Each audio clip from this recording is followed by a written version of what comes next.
नमस्कार दोस्तों, मैं रश्मि द्विवेदी प्यारी टेल्स में आपका बहुत बहुत स्वागत करती हूँ। दोस्तों, आज हम सुनेंगे मुंशी प्रेमचंद द्वारा लिखी हुई कहानी पशु से मनुष्य। कहानी आपको पसंद आए तो कृपया वीडियो को लाइक कर दीजिएगा, चैनल को सब्सक्राइब नहीं किया तो कर लीजिएगा। तो शुरू करते हैं आज की कहानी पशु से मनुष्य। दुर्गा माली डॉक्टर मेहरा बारटला के यहाँ नौकर था। 5 रुपए मासिक वेतन पाता था। उसके घर में स्त्री और 2-3 छोटे बच्चे थे। स्त्री पड़ोसियों के लिए गेहूं पीसा करती थी। 2 बच्चे जो समझदार थे, इधर उधर से लकड़ियां, गेहूं, उपले चुन लाते थे, किंतु इतना यत्न करने पर भी वे बहुत तकलीफ में रहते थे। दुर्गा डॉक्टर साहब की नज़र बचाकर बगीचे से फूल चुन लेता और बाजार में पुजारियों के हाथ बेच दिया करता था। कभी कभी फलों पर भी हाथ साफ किया करता। यही उसकी ऊपरी आमदनी थी। इससे नून तेल आदि का काम चल जाता था। उसने कई बार डॉक्टर महोदय से वेतन बढ़ाने के लिए प्रार्थना की, परंतु डॉक्टर साहब नौकर की वेतन वृद्धि को छूत की बीमारी समझते थे, जो एक से अनेक को ग्रस लेती है। वे साफ कह दिया करते थे, भाई मैं तुम्हें बांधे तो हूं नहीं, तुम्हारा निर्वाह यहाँ नहीं होता तो और कहीं चले जाओ, मेरे लिए मालियों का अकाल नहीं है। दुर्गा में इतना साहस न था कि वह लगी हुई रोजी छोड़कर नौकरी ढूंढने निकलता। इससे अधिक वेतन पाने की आशा भी नहीं, इसलिए वह इसी निराशा में पड़ा हुआ जीवन के दिन काटता और अपने भाग्य को रोता था। डॉक्टर महोदय को बागवानी से विशेष प्रेम था। नाना प्रकार के फूल पत्ते लगा रखे थे। अच्छे अच्छे फलों के पौधे दरभंगा, मलिहाबाद, सहारनपुर आदि स्थानों से मंगवाकर लगाए थे। वृक्षों को फलों से लदे हुए देखकर उन्हें हार्दिक आनंद होता था। अपने मित्रों के यहाँ गुलदस्ते और शाक भाजी की डालियां तोहफे के तौर पर भिजवाते रहते थे। उन्हें फलों को आप खाने का शौक न था, पर मित्रों को खिलाने में उन्हें असीम आनंद प्राप्त होता था। प्रत्येक फल के मौसम में मित्रों की दावत करते और पिकनिक पार्टियां उनके मनोरंजन का प्रधान अंग थीं। एक बार गर्मियों में उन्होंने अपने कई मित्रों को आम खाने की दावत दी। मलिहाबादी में सफेदे के फल खूब लगे हुए थे। डॉक्टर साहब इन फलों को प्रतिदिन देखा करते थे। वे पहले ही फले थे, इसलिए वे मित्रों से उनकी मिठास और स्वाद का बखान सुनना चाहते थे। इस विचार से उन्हें वही आमोद था जो किसी पहलवान को अपने पट्ठों के करतब दिखाने से होता है। इतने बड़े, सुंदर और सुकोमल सफेदे स्वयं उनकी निगाह से न गुजरे थे। इन फलों के स्वाद का उन्हें इतना विश्वास था कि वे एक फल चख कर उनकी परीक्षा करना आवश्यक न समझते थे। प्रधानतः इसीलिए कि एक फल की कमी एक मित्र को रसास्वादन से वंचित कर देगी। संध्या का समय था, चैत का महीना। मित्रगण आकर बगीचे के हौज के किनारे कुर्सियों पर बैठे थे। बर्फ और दूध का प्रबंध पहले ही से कर लिया गया था, पर अभी तक फल न तोड़े गए थे। डॉक्टर साहब पहले फलों को पेड़ में लगे हुए दिखलाकर तब उन्हें तोड़ना चाहते थे, जिसमें किसी को ये संदेह न हो कि फल इनके बाग के नहीं हैं। जब सब सज्जन जमा हो गए तब उन्होंने कहा, आप लोगों को कष्ट होगा, पर जरा चलकर फलों को पेड़ में लटकते हुए देखिए। बड़ा ही मनोहर दृश्य है। गुलाब में भी ऐसी लोचन प्रिय लालिना होगी। रंग से स्वाद टपक पड़ता है। मैंने इसकी कलम खास मलिहाबाद से मंगवाई थी और उसका विशेष रीति से पालन किया है। मित्रगण उठे। डॉक्टर साहब आगे आगे चले। रविशों के दोनों ओर गुलाब की क्यारियां थीं। उनकी छटा दिखाते हुए वे अंत में सफेदे के पेड़ के सामने आ गए। मगर आश्चर्य, वहां एक फल भी न था। डॉक्टर साहब ने समझा शायद वह यह पेड़ नहीं है। 2 पग और आगे चले, दूसरा पेड़ मिल गया। और आगे बढ़े, तीसरा पेड़ मिला। फिर पीछे लौटे और एक विस्मित दशा में सफेदे के वृक्ष के नीचे आकर रुक गए। इसमें संदेह नहीं कि वृक्ष यही है, पर फल क्या हुए? 20-25 आम थे, एक का भी पता नहीं। मित्रों की ओर अपराधपूर्ण नेत्रों से देखकर बोले, आश्चर्य है, इस पेड़ में एक भी फल नहीं है। आज सुबह मैंने देखा था, पेड़ फलों से लदा हुआ था। ये देखिए, फलों का डंठल है। यह अवश्य माली की शरारत है। मैं आज उसकी हड्डियां तोड़ दूंगा। उस पाजी ने मुझे कितना धोखा दिया। मैं बहुत लज्जित हूं कि आप लोगों को व्यर्थ कष्ट हुआ। मैं सत्य कहता हूं, इस समय मुझे जितना दुख है उसे प्रकट नहीं कर सकता। ऐसे रंगीले, कोमल, कमनीय फल मैंने अपने जीवन में कभी न देखे थे। उनके यूं लुप्त हो जाने से मेरे हृदय के टुकड़े हुए जाते हैं। ये कहकर वे नैराश्य वेदना से कुर्सी पर बैठ गए। मित्रों ने सांत्वना देते हुए कहा, नौकरों का सब जगह यही हाल है। ये जाति ही पाजी होती है। आप हम लोगों के कष्ट का खेद न करें। ये सफेदे न सही, दूसरे फल सही। एक सज्जन ने कहा, साहब मुझे तो सब आम एक ही से मालूम होते हैं। सफेदे, मोहनभोग, लंगड़े, बम्बई, फजली, दशहरी, इनमें कोई भेद ही नहीं मालूम होता। न जाने आप लोगों को कैसे उनके स्वाद में फर्क मालूम होता है। दूसरे सज्जन ने बोला, यहाँ भी वही हाल है। इस समय जो फल मिले वही मंगवाइए, जो गए उनका अफसोस क्या। डॉक्टर साहब ने व्यथित भाव से कहा, आमों की क्या कमी है, सारा बाग भरा पड़ा है। खूब शौक से खाइए और बांध कर घर ले जाइए। वे हैं और किस लिए, पर वह रस और स्वाद कहाँ। आपको विश्वास न होगा, उन सफेदों पर ऐसा निखार था कि सेब मालूम होते थे। सेब भी देखने में ही सुंदर होता है, उसमें वह रुचिवर्धक लालित्य, वह सुधामय मृदुता कहाँ। इस माली ने आज वह अनर्थ किया है कि जी चाहता है नमक हराम को गोली मार दूं। इस वक्त सामने आ जाए तो अधमुआ कर दूं। माली बाजार गया हुआ था। डॉक्टर साहब ने साइज से कुछ आम तोड़वाए, मित्रों ने आम खाए, दूध पिया और डॉक्टर साहब को धन्यवाद देकर अपने अपने घर की राह ली। लेकिन मिस्टर मेहरा वहां हौज के किनारे हाथ में हंटर लिए माली की बाट जोहते रहे। आकृति से जान पड़ता था मानो साक्षात क्रोध मूर्तिमान हो गया था। कुछ रात गए दुर्गा बाजार से लौटा। वह चौकन्नी आंखों से इधर उधर देख रहा था। ज्यों ही उसने डॉक्टर साहब को हौज के किनारे हाथ में हंटर लिए बैठे देखा, उसके होश उड़ गए। समझ गया कि चोरी पकड़ ली गई। इसी भय से उसने बाजार में खूब देर की थी। उसने समझा था डॉक्टर साहब कहीं सैर करने गए होंगे। मैं चुपके कटहल के नीचे अपनी झोपड़ी में जा बैठूंगा। सवेरे कुछ पूछताछ भी हुई तो मुझे सफाई देने का अवसर मिल जाएगा। कह दूंगा सरकार मेरे झोपड़े की तलाशी ले लें। इस प्रकार मामला दब जाएगा। समय सफल चोर का सबसे बड़ा मित्र है। एक एक क्षण उसे निर्दोष सिद्ध करता जाता है, किंतु जब वह रंगे हाथों पकड़ा जाता है तब उसे बच निकलने की कोई राह नहीं रहती। रुधिर के सूखे हुए धब्बे रंग के दाग बन सकते हैं, पर ताजा लोहू आप ही आप पुकारता है। दुर्गा के पैर थम गए, छाती धड़कने लगी। डॉक्टर साहब की निगाह उस पर पड़ गई थी। अब उल्टे पांव लौटना व्यर्थ था। डॉक्टर साहब उसे दूर से देखते ही उठे कि चलकर उसकी खूब मरम्मत करूं, लेकिन वकील थे। विचार किया कि इसका बयान लेना आवश्यक है। इशारे से निकट बुलाया और पूछा, सफेदे के पेड़ में कई आम लगे हुए थे, एक भी नहीं दिखाई देता, क्या हो गए। दुर्गा ने निर्दोष भाव से उत्तर दिया, हुजूर अभी मैं बाजार गया हूँ, तब तक तो सब आम लगे हुए थे। इतनी देर में कोई तोड़ ले गया हो तो मैं नहीं कह सकता। डॉक्टर, तुम्हारा किस पर संदेह है। दुर्गा, सरकार अब मैं किसे बताऊं, इतने नौकर चाकर हैं, न जाने किसकी नीयत बिगड़ी हो। डॉक्टर, मेरा संदेह तुम्हारे ऊपर है। अगर तोड़ कर रखे हो तो लाकर दे दो, या साफ साफ कह दो कि मैंने तोड़े हैं, नहीं तो मैं बुरी तरह पेश आऊंगा। चोर केवल दंड से ही नहीं बचना चाहता, वह अपमान से भी बचना चाहता है। वह दंड से उतना नहीं डरता जितना अपमान से। जब उसे सजा से बचने की कोई आशा नहीं रहती, उस समय भी वह अपने अपराध को स्वीकार नहीं करता। वह अपराधी बनकर छूट जाने से निर्दोष बनकर दंड भोगना बेहतर समझता है। दुर्गा इस समय अपराध स्वीकार करके सजा से बच सकता था, पर उसने कहा, हुजूर मालिक हैं, जो चाहे करें, पर मैंने आम नहीं तोड़े।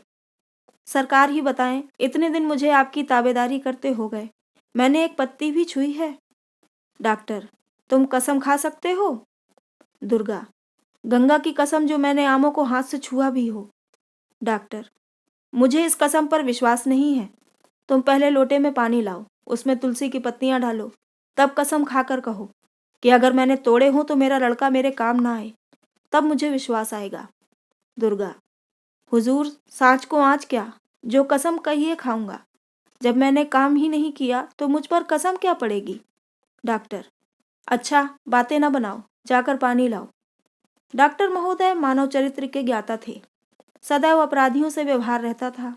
यद्यपि दुर्गा जबान से हेकड़ी की बातें कर रहा था, पर उसके हृदय में भय समाया हुआ था। वह अपने झोपड़े में आया, लेकिन लोटे में पानी लेकर जाने की हिम्मत न हुई। उसके हाथ थरथराने लगे। ऐसी घटनाएं याद आ गईं जिनमें झूठी गंगा उठाने वाले पर दैवी कोप का प्रहार हुआ था। ईश्वर के सर्वज्ञ होने का ऐसा मर्मस्पर्शी विश्वास उसे कभी नहीं हुआ था। उसने निश्चय किया, मैं झूठी गंगा न उठाऊंगा। यही ना होगा निकाल दिया जाऊंगा, नौकरी फिर कहीं ना कहीं मिल जाएगी, और नौकरी भी ना मिले तो मजूरी तो कहीं नहीं गई है। कुदाल भी चलाऊंगा तो सांझ तक आज से राटे का ठिकाना हो जाएगा। वह धीरे धीरे खाली हाथ डॉक्टर साहब के सामने आकर खड़ा हो गया। डॉक्टर साहब ने कड़े स्वर से पूछा, पानी लाया? दुर्गा, हुजूर मैं गंगा ना उठाऊंगा। डॉक्टर, तो तुम्हारा आम तोड़ना साबित है? दुर्गा, आप सरकार जो चाहे समझे। मान लीजिए मैंने ही आम तोड़े तो आपका गुलाम ही तो हूँ, रात दिन ताबेदारी करता हूँ। बाल बच्चे आमों के लिए रोवे तो कहाँ जाऊँ? आपकी जान बख्शी जाए, फिर ऐसा कसूर न होगा। डॉक्टर महोदय इतने उदार न थे। उन्होंने यही बड़ा उपकार किया कि दुर्गा को पुलिस के हवाले न किया और हंटर ही लगाए। उसकी इस धार्मिक श्रद्धा ने उन्हें कुछ नर्म कर दिया था, मगर ऐसे दुर्बल हृदय को अपने यहाँ रखना असंभव था। उन्होंने उसी क्षण दुर्गा को जवाब दे दिया और उसकी आधे महीने की बाकी मजूरी जब्त कर ली। कई मास के पश्चात एक दिन डॉक्टर मेहरा बाबू प्रेम शंकर के बाग की सैर करने गए। वहां से कुछ अच्छी अच्छी कलमें लाना चाहते थे। प्रेम शंकर को भी बागवानी से प्रेम था और दोनों मनुष्यों में यही समानता थी। अन्य सभी विषयों में वे एक दूसरे से भिन्न थे। प्रेम शंकर बड़े संतोषी, सरल, सहृदय मनुष्य थे। वे कई साल अमेरिका रह चुके थे। वहां उन्होंने कृषि विज्ञान का खूब अध्ययन किया था और यहाँ आकर इस वृत्ति को अपनी जीविका का आधार बना लिया था। मानव चरित्र और वर्तमान सामाजिक संगठन के विषय में उनके विचार विचित्र थे। इसीलिए शहर के सभ्य समाज में लोग उनकी उपेक्षा करते थे और उन्हें झक्की समझते थे। इसमें संदेह नहीं है कि उनके सिद्धांतों से लोगों को एक प्रकार की दार्शनिक सहानुभूति थी, पर उनके क्रियात्मक होने के विषय में उन्हें बड़ी शंका थी। संसार कर्म क्षेत्र है, मीमांसा क्षेत्र नहीं। यहाँ सिद्धांत सिद्धांत ही रहेंगे, उनका प्रत्यक्ष घटनाओं से संबंध नहीं। डॉक्टर साहब बगीचे में पहुंचे तो उन्होंने प्रेम शंकर को क्यारियों में पानी देते हुए पाया। कुएं में एक मनुष्य खड़ा पंप से पानी निकाल रहा था। मेहरा ने उसे तुरंत ही पहचान लिया। वह दुर्गा माली था। डॉक्टर साहब के मन में उस समय दुर्गा के प्रति एक विचित्र ईर्ष्या का भाव उत्पन्न हुआ। जिस नराधम को उन्होंने दंड देकर अपने यहाँ से अलग कर दिया था, उसे नौकरी क्यों मिल गई? यदि दुर्गा इस वक्त फटे हाल, रोनी सूरत बनाए दिखाई देता तो डॉक्टर साहब को उस पर दया आ जाती। वे संभवतः उसे कुछ इनाम देते और प्रेम शंकर से उसकी प्रशंसा भी कर देते। उनकी प्रकृति में दया थी और अपने नौकरों पर उनकी कृपा दृष्टि रहती थी, परंतु उनकी इस कृपा और दया में लेश मात्र भी भेद न था जो अपने कुत्तों और घोड़ों से थी। इस कृपा का आधार न्याय नहीं, दीन पालन है। दुर्गा ने उन्हें देखा, कुएं पर खड़े खड़े सलाम किया और फिर अपने काम में लग गया। उसका ये अभिमान डॉक्टर साहब के हृदय में भाले की भांति चुभ गया। उन्हें ये विचार कर अत्यंत क्रोध आया कि मेरे यहाँ से निकलना इसके लिए हितकर हो गया। उन्हें अपनी सहृदयता पर जो घमंड था उसे बड़ा आघात लगा। प्रेम शंकर ज्यों ही उनसे हाथ मिलाकर उन्हें क्यारियों की सैर कराने लगे, त्यों ही डॉक्टर साहब ने उनसे पूछा, ये आदमी आपके यहाँ कितने दिनों से है? प्रेम शंकर, यही 6 या 7 महीने होंगे। डॉक्टर, कुछ नोच खसोट तो नहीं करता? ये मेरे यहाँ माली था। इसके हथ लपकेपन से तंग आकर मैंने इसे निकाल दिया था। कभी फूल तोड़कर बेच आता, कभी पौधे उखाड़ ले जाता, और फलों का कहना ही क्या, वे इसके मारे बचते ही न थे। एक बार मैंने मित्रों की दावत की थी। मलिहाबादी सफेदे में खूब फल लगे हुए थे। जब सब आकर बैठ गए और मैं उन्हें फल दिखाने के लिए ले गया तो सारे फल गायब। कुछ न पूछिए उस घड़ी कितनी भद्द हुई। मैंने उसी क्षण इन महाशय को दुत्कार बताई। बड़ा ही दगाबाज आदमी है और ऐसा चतुर है कि इसको पकड़ना मुश्किल है। कोई वकीलों ही जैसा काइया आदमी हो तो इसे पकड़ सकता है। ऐसी सफाई और ढिठाई से ढुलकता है कि इसका मुंह देखते ही रह जाइए। आपको भी तो कभी चरका नहीं दिया? प्रेम शंकर, जी नहीं, कभी नहीं। मुझे इसने शिकायत का कोई अवसर नहीं दिया। यहाँ तो खूब मेहनत करता है, यहाँ तक कि दोपहर की छुट्टी में भी आराम नहीं करता। मुझे तो इस पर इतना भरोसा हो गया है कि सारा बगीचा इस पर छोड़ रखा है। दिन भर में जो कुछ आमदनी होती है वह शाम को मुझे दे देता है और कभी एक पाई का भी अंतर नहीं पड़ता। डॉक्टर, यही तो इसका कौशल है कि आपको उल्टे छुरे मुड़े और आपको खबर भी नहीं। आप इसे वेतन क्या देते हैं? प्रेम शंकर, यहाँ किसी को वेतन नहीं दिया जाता। सब लोग लाभ में बराबर के साझेदार हैं। महीने भर में आवश्यक व्यय के पश्चात जो कुछ बचता है उसमें से 10 रुपये प्रति सैकड़ा धर्म खाते में डाल दिया जाता है। शेष रुपए समान भागों में बांट दिए जाते हैं। पिछले महीने में 140 रुपए की आमदनी हुई थी। मुझे मिलाकर यहाँ 7 आदमी हैं। 20 रुपए हिस्से पड़े। अब की नारंगियाँ खूब हुई हैं। मटर की फलियों, गन्ने, गोभी आदि से अच्छी आमदनी हो रही है। 40 रुपए से कम ना पड़ेंगे? डॉक्टर मेहरा ने आश्चर्य से पूछा। इतने में आपका काम चल जाता है? प्रेमशंकर: जी हाँ, बड़ी सुगमता से। मैं इन्हीं आदमियों के से कपड़े पहनता हूँ, इन्हीं का सा खाना खाता हूँ और मुझे कोई दूसरा व्यसन नहीं है। यहाँ 20 रुपए मासिक उन औषधियों का खर्च है जो गरीबों को दी जाती हैं। ये रुपए संयुक्त आय से अलग कर लिए जाते हैं। किसी को कोई आपत्ति नहीं होती। ये साइकिल जो आप देखते हैं संयुक्त आय से ही ली गई है। जिसे जरूरत होती है इस पर सवार होता है। मुझे ये सब अधिक कार्यकुशल समझते हैं और मुझ पर पूरा विश्वास रखते हैं। बस मैं इनका मुखिया हूँ। जो कुछ सलाह देता हूँ उसे सब मानते हैं। कोई भी ये नहीं समझता कि मैं किसी का नौकर हूँ। सबके सब अपने को साझेदार समझते हैं और जी तोड़कर मेहनत करते हैं। जहाँ कोई मालिक होता है और दूसरा उनका नौकर, तो उन दोनों में तुरंत द्वेष पैदा हो जाता है। मालिक चाहता है कि इससे जितना काम लेते बने लेना चाहिए। नौकर चाहता है कि मैं कम से कम काम करूं। उसमें स्नेह या सहानुभूति का नाम तक नहीं होता। दोनों यथार्थ में एक दूसरे के शत्रु होते हैं। इस प्रतिद्वंदिता का दुष्परिणाम हम और आप देख ही रहे हैं। मोटे और पतले आदमियों के पृथक पृथक दल बन गए हैं और उनमें घोर संग्राम हो रहा है। कल चिन्हों से ज्ञात होता है कि यह प्रतिद्वंदिता अब कुछ ही दिनों की मेहमान है। इसकी जगह अब सहकारिता का आगमन होने वाला है। मैंने अन्य देशों में इस घातक संग्राम के दृश्य देखे हैं और मुझे घृणा हो गई है। सहकारिता ही हमें इस संकट से मुक्त कर सकती है। डॉक्टर: तो ये कहिए कि आप सोशलिस्ट हैं? प्रेमशंकर: जी नहीं, मैं सोशलिस्ट या डेमोक्रेट कुछ नहीं हूँ। मैं केवल न्याय और धर्म का दीन सेवक हूँ। मैं निस्वार्थ सेवा को विद्या से श्रेष्ठ समझता हूँ। मैं अपनी आत्मिक और मानसिक शक्तियों को, बुद्धि सामर्थ्य को धन और वैभव का गुलाम नहीं बनाना चाहता। मुझे वर्तमान शिक्षा और सभ्यता पर विश्वास नहीं। विद्या का धर्म है आत्मिक उन्नति का फल, उदारता, त्याग, सदिच्छा, सहानुभूति, न्यायप्रियता और दयाशीलता। जो शिक्षा हमें निर्बलों को सताने के लिए तैयार करे, जो हमें धरती और धन का गुलाम बनाए, जो हमें भोग विलास में डुबोए, जो हमें दूसरों का रक्त पीकर मोटा होने का इच्छुक बनाए, वह शिक्षा नहीं है। अगर मूर्ख लोभ और मोह के पंजे में फंस जाएं, तो वे क्षम्य हैं। परंतु विद्या और सभ्यता के उपासकों की स्वार्थांधता अत्यंत लज्जाजनक है। हमने विद्या और बुद्धि बल की विभूति के शिखर पर चढ़ने का मार्ग बना लिया। वास्तव में वह सेवा और प्रेम का साधन था। कितनी विचित्र दशा है कि जो जितना ही बड़ा विद्वान है वह उतना ही बड़ा स्वार्थ सेवी है। बस हमारी सारी विद्या और बुद्धि, हमारा सारा उत्साह और अनुराग धनलिप्सा में ग्रसित है। हमारे प्रोफेसर साहब 1000 से कम वेतन पाएं तो उनका मुंह ही नहीं सीधा होता। हमारे दीवान और माल के अधिकारी लोग 2000 मासिक वेतन पाने पर भी अपने भाग्य को रोया करते हैं। हमारे डॉक्टर साहब चाहते हैं कि मरीज मरे या जिए, मेरी फीस में बाधा न पड़े। और हमारे वकील साहब, क्षमा कीजिएगा, ईश्वर से मनाया करते हैं कि ईर्ष्या और द्वेष का प्रकोप हो और सोने की दीवार खड़ी कर लूं। समय धन है, इसी वाक्य को हम ईश्वर वाक्य समझ रहे हैं। इन महान पुरुषों में से प्रत्येक व्यक्ति सैकड़ों नहीं हजारों लाखों की जीविका हड़प जाते हैं और फिर भी उनका जाति का भक्त बनने का दावा है। वह अपने स्वजाति प्रेम का डंका बजाता फिरता है। पैदा दूसरे करें, पसीना दूसरे बहाएं, खाना और मूछों पर ताव देना इनका काम है।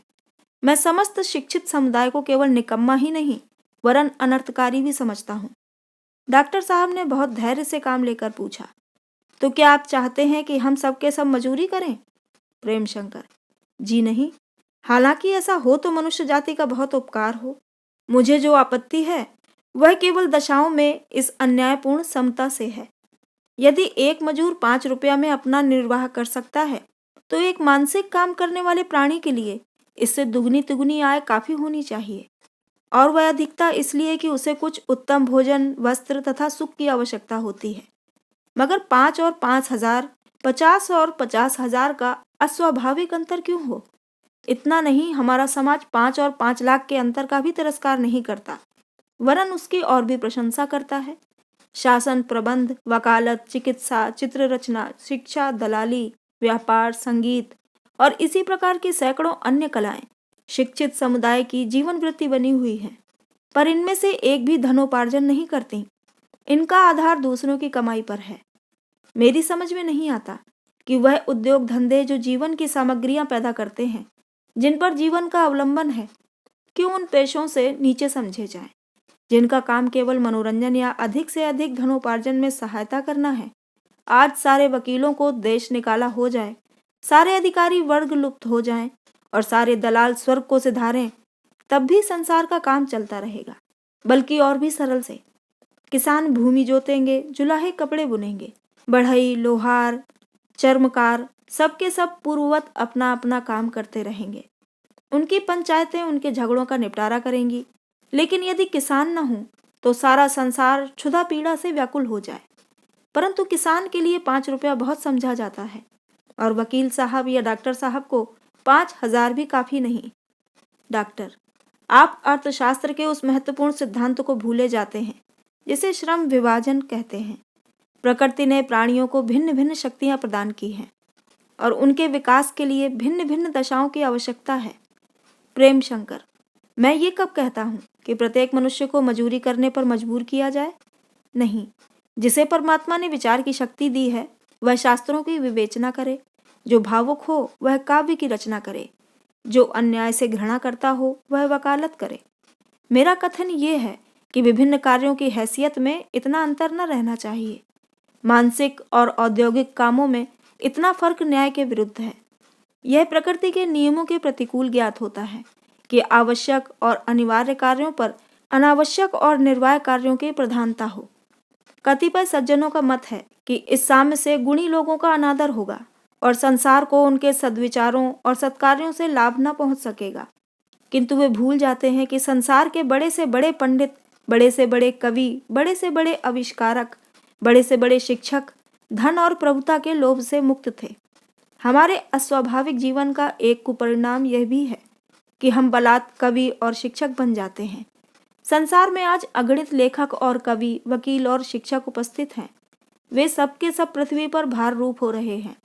जब उन्हें मालूम होगा कि इन दिव्य कलाओं में कुछ लाभ नहीं है, तो वही लोग कवि होंगे जिन्हें कवि होना चाहिए।